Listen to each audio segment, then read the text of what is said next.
ओम नमो भगवते वासुदेवाय।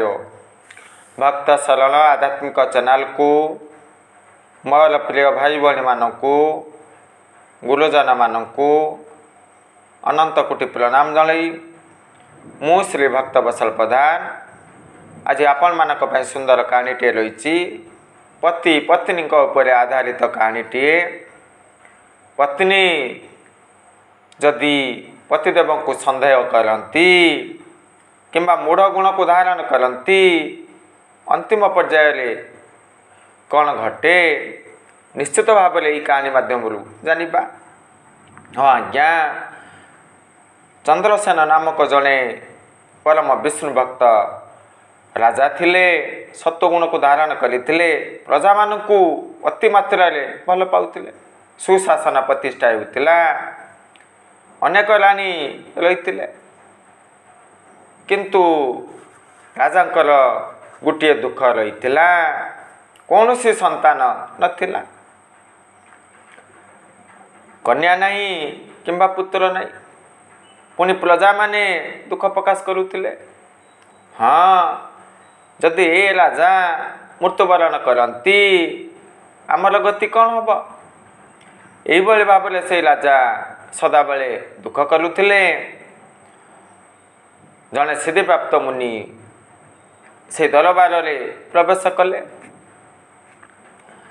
से साधु महात्मा सुंदर भाव में कही हाँ निश्चित भाव में आपणकर एक पुत्र प्राप्त हेब सुखरे समय अतिबाहित करेंगे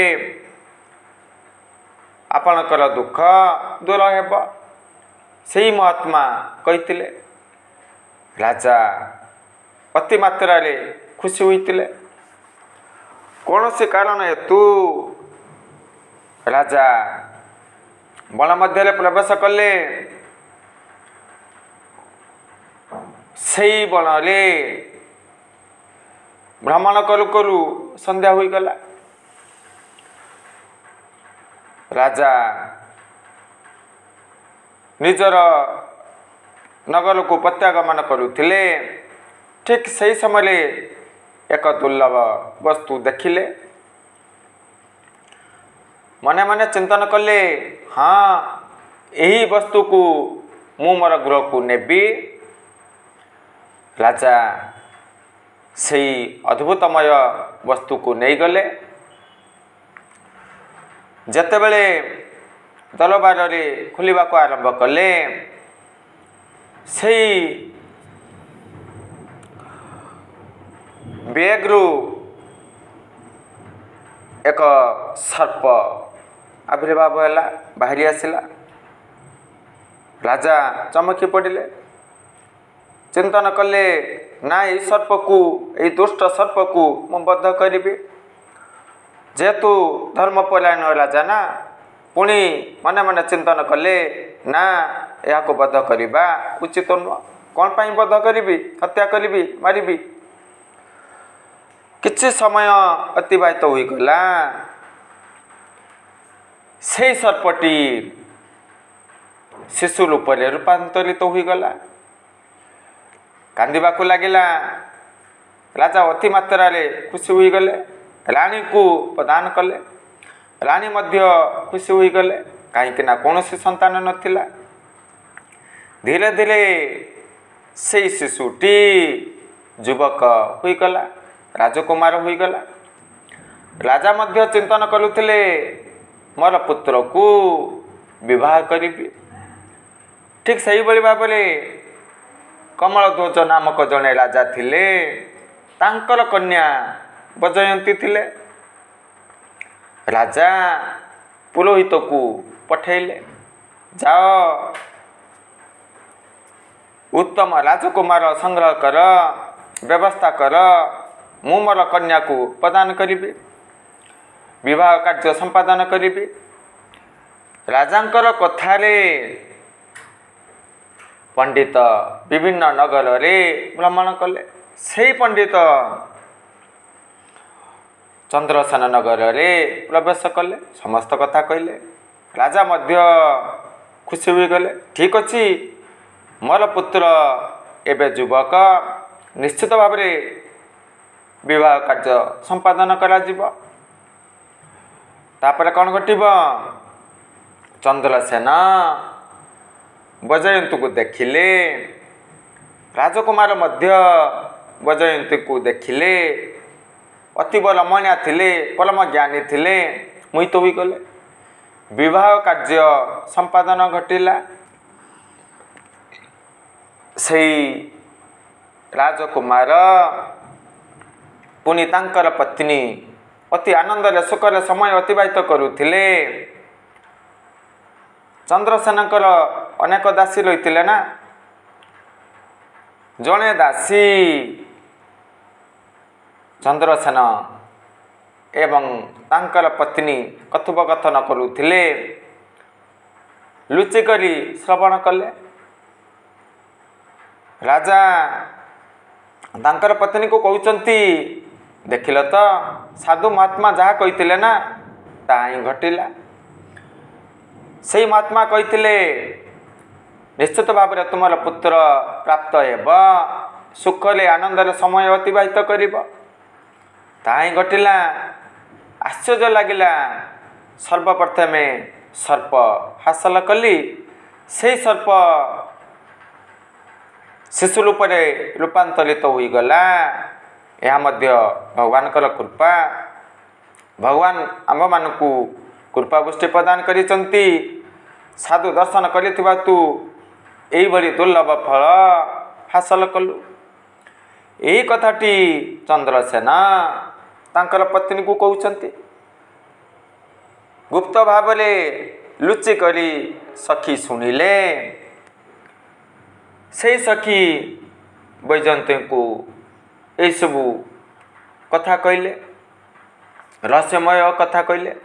जानिच जानिच तुमर पतिदेव सर्प थिले तांकर पितामाता चंद्रसेन नुहंती। यही चंद्रसेन जो राजा ना तांकर पिता नुहंती। पतिदेव को पचार प्रकृत रे तुमर पितामाता किए। सखी जेतेबेले सेई राजकुमारी को कहले सेई युवराजंकर पत्नी को कहले सेई रानी कौन करिवे बारंबार युवराज को प्रश्न पचारिले कहतु आपणकर पिता किए आपणकर पितांकर नाम कौन आपणकर पिता कौ स्थान रे रहंती। मु भल भाव जानी चंद्रसेन आपणकर पिता नुहंती। यही भाव में बारंबार प्रश्न पचारुले।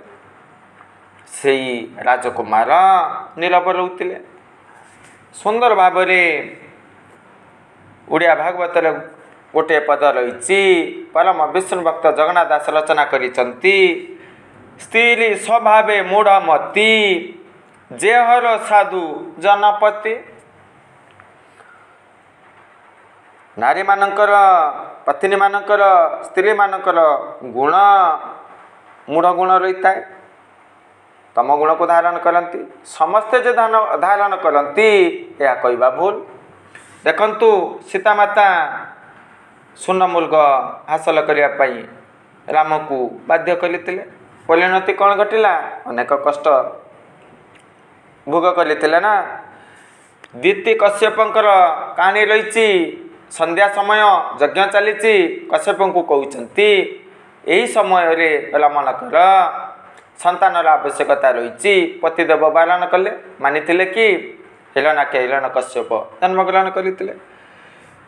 ठीक से भाव में शंकर भोलानाथ मना करुँच सती को सतीमाता को कहते यज्ञ निकट को गमन करने उचित नुह। दक्ष प्रजापति तांकर पिता थिले ना बापा घर को जीवा उचित नुह निमंत्रण करना जदि जीव अघटन घटव ताही घटीला। पति निंदा सह्य न करी बलिदान देले देह त्याग कले। जेहेतु पत्नी बारंबार प्रश्न पचारिले तुमर पितांकर नाम किए तुम पितांकर नाम कौन, तुम पिता किए, यही भाव में बारंबार जो प्रश्न पचारे राजकुमार दुख प्रकाश कले। हाँ निश्चित भाव में समस्या समाधान करवा दूर करवा। पत्नी को वन को नहीं गले, तापरे गोटे नदी पड़ा, नदी जल रे प्रवेश कले। राजकुमार कहते जदि एभली प्रश्न मते न पचार बाहर को बाहरी नचेत यही नदी मध्य प्रवेश करी। धीरे धीरे गभीर जल को प्रवेश कले, गले पर्यंत प्रवेश कर से समय पतिदेव पचारुचंती कूल पत्नी रही ना, शपथ कर आउ केबे भी मोर पिता किए, पितांकर नाम कौन ए सबू पचारबनी। शपथ कर मु निश्चित भाव में कूल को जीवी, जदि यही भाव में प्रश्न पचार ना सत कहूँ यही नदी जल रे प्रवेश करी। यही कहते तथापि पत्नी कर्णपात कले ना, प्रश्न पचारे कह तुम पितांकर नाम कौन, तुम पिता कौ स्थान रहती, यही बारंबार प्रश्न पचारे। शेष राजकुमार सर्प रूप धारण करी नदी मध्य प्रवेश कले, चिरदिन विदाय नेले। देखंतु से पत्नी कौन लाभ पाइले, पर कथारे सुख दूरे देले, पतिदेव को हरइले। बेले बेले आमर यही घटना घटी थाए, पर कथारे संसार भांगी जाए, पर बुद्धि चलिले अनेक बाधा विघ्न आसे। तेणु यही गुण ठारू सदाबले दूरेबा उचित। पतिदेव को सन्देह करने उचित नुह। पतिदेवंकर खुशी मोर खुशी, पतिदेवंकर दुख मोर दुख, यही भावना रखिले निश्चित भाव में आम मानकर कल्याण घटिब, सुस्थ समाज गठन हेब, सुपुत्र धरापृष्ठ को आगमन करेंगे, देशर मंगल घटिब, समाजर मंगल घटिब, भगवान कृपा निश्चित भाव में आम मैंने हासिल करूँ। यही कहानी माध्यम आम मैंने सब शिक्षा हासिल कलु। जय जगन्नाथ।